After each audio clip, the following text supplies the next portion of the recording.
विठ्ठल यावं. तसंच आहे महाराज, जन्मोजन्मी आम्ही बहुपुण्य केले,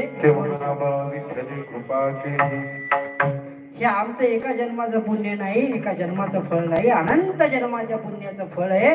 म्हणून आम्हाला हा जन्म मिळाला आहे. आणि हा जन्म मिळाल्याच्या नंतर हा आम्हाला कसा घालवायचा आहे? भगवंताच्या भक्तीत घालवायचा आहे, भगवंताच्या नाम संकीर्तनात घालवायचा. आम्हाला आज आपण म्हणतो आपल्या संप्रदायामध्ये जर बघायला गेलं तर गळे इष्टलिंग घेण्याचा गुन्हा, गळ्यामध्ये लिंग घालण्याची सुद्धा लाज वाटते.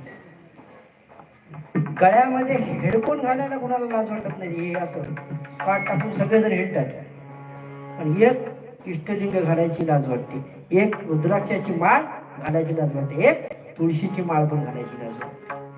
ज्या गोष्टीचा अभिमान असायला पाहिजे त्या गोष्टीची लाज वाटते, आणि ज्या गोष्टीची लाज वाटायला पाहिजे त्या गोष्टी आम्ही गळ्यात घालून घेत असतो. एवढी वाईट अवस्था चालली. अभिमान असला पाहिजे स्वधर्माचा. म्हणून आपल्याला आपल्या गळ्यामध्ये इष्टलिंग असणं गरजेचं आहे, कपाळाला विभूती असणं गरजेची.